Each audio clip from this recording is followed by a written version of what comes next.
Hello friends, आज हम बात करेंगे पशु में दिए जाने वाले इंजेक्शन एंथियोमेलाइन के बारे में। एंथियोमेलाइन जो इंजेक्शन आता है उसके बारे में कि इसकी कितनी मात्रा आप बड़े पशुओं को देनी चाहिए और छोटे पशुओं में इसको यूज में लिया जाता है या नहीं लिया जाता, और कौन कौन से पशुओं के अंदर इसको यूज में लिया जाता है और किन किन रोगों के अंदर इसको कितनी डोज देनी चाहिए। इसके बारे में मैं आपको आज थोड़ा डिटेल से बताऊंगा कि एंथियोमेलाइन इंजेक्शन होता क्या है और इसके क्या क्या गुण व क्या क्या उपयोग है और इसकी क्या क्या सावधानी रखनी चाहिए और किस स्थिति में आपको ये एंथियोमेलाइन इंजेक्शन नहीं देना चाहिए और कौन सी स्थिति में इसको देना चाहिए। इसके बारे में मैं आपको आज डिटेल से बताऊंगा। जो एंथियोमेलाइन इंजेक्शन होता है वो किन किन रोगों के अंदर है। जैसे मैंने एक नेजल ग्रेनुलोमा का वीडियो बनाया था, नकड़ा रोग जिसे नजला या नकड़ा रोग कहते हैं, उसके अंदर मैंने इस इंजेक्शन के बारे में बिल्कुल भी आपको नहीं बताया था, क्योंकि जो मैंने नेजल ग्रेनुलोमा बताया था, जो रोग बताया था, जिस स्थिति में आपको सिम्टम्स बताए थे, उसके अनुसार मैंने इस इंजेक्शन को ज़्यादा महत्व नहीं दिया था कि इस इंजेक्शन की जरूरत पड़ेगी।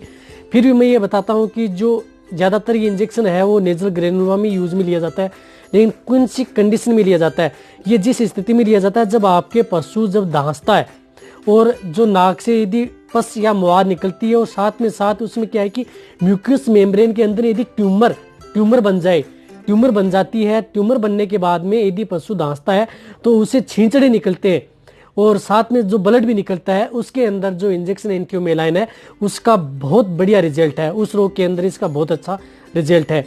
यानी उस प्रकार का यदि नेजल ग्रेनुलोमा यदि रोग हो आपके पशु में तो आप अपने पशु को ये इंजेक्शन लगा सकते हैं।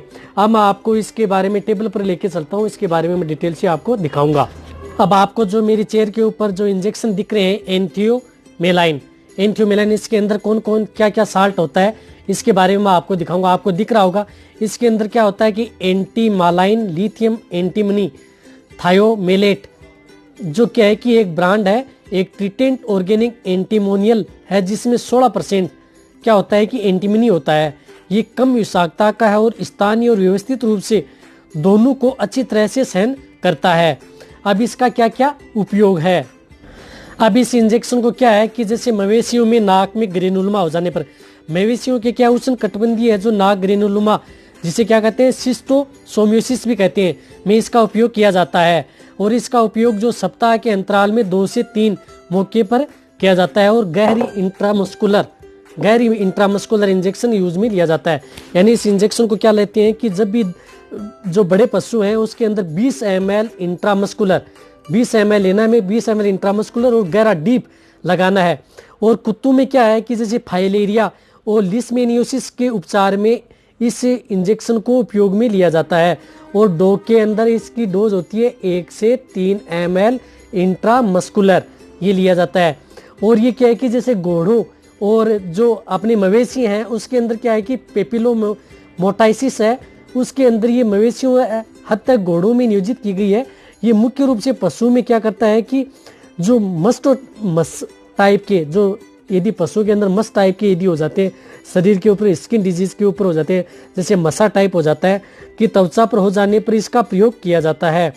और इस इंजेक्शन को भेड़ के अंदर बिल्कुल यूज में नहीं लेना है। भेड़ बकरी के अंदर एंथियोमेलाइन इंजेक्शन यूज में नहीं लिया जाता। मुर्गी पालन में इसका उपयोग बिल्कुल भी नहीं किया जाता है। लेकिन इस इंजेक्शन का विशेष रूप से जो मैंने रोग बताए हैं और जो नेजल ग्रेनुलोमा है उसके अंदर इस इंजेक्शन का उपयोग में लिया जाता है 20 ml। और डॉग के अंदर आपको बता ही दिया, इस इंजेक्शन को कभी भी आपको IV यानी इंट्रावेनस कभी नहीं लगाना है। और दूध देने वाले पशु को क्या है कि इस इंजेक्शन को लगाने के बाद 7 दिन तक दूध को यूज में नहीं लेना चाहिए। यदि आप पशु जो दूध निकालते हो यदि उसको गर्म करके तो आप यूज में ले सकते हैं, डायरेक्ट ऐसे यूज में नहीं लेना चाहिए। यदि उसके किसी पशु का यदि इंजेक्शन लगाते हैं, उसका मीट खाते हैं, तो भी 28 दिन तक उपयोग में नहीं लेना चाहिए। इस इंजेक्शन को सिर्फ और सिर्फ कमरे का तापमान हो, जैसे 25 से 30 डिग्री सेंटीग्रेड हमारे रूम का टेम्परेचर, उसी पर ही रखना चाहिए। फ्रीज के अंदर इस इंजेक्शन को कभी भी नहीं रखना चाहिए। यही एंथियोमेलाइन इंजेक्शन है जो आपको मैंने बताया, ये 3-4 रोगों के अंदर काम करता है और कौन कौन से पशु में इसको लगाना चाहिए और किस किस के अंदर इसको नहीं लगाना चाहिए मैंने आपको अच्छी तरह से बता दिया है। अब आपको ये दिक्कत नहीं होनी चाहिए कि एंथियोमेलाइन इंजेक्शन क्या काम करता है। तो आप यदि आपको एंथियोमेलाइन इंजेक्शन पर यदि मेरी वीडियो अच्छी लगी है तो आप अपने दोस्तों के साथ और पशुपालकों के साथ शेयर करें और मेरी वीडियो को लाइक करें। आप मेरी वीडियो को बहुत ज़्यादा लाइक करें।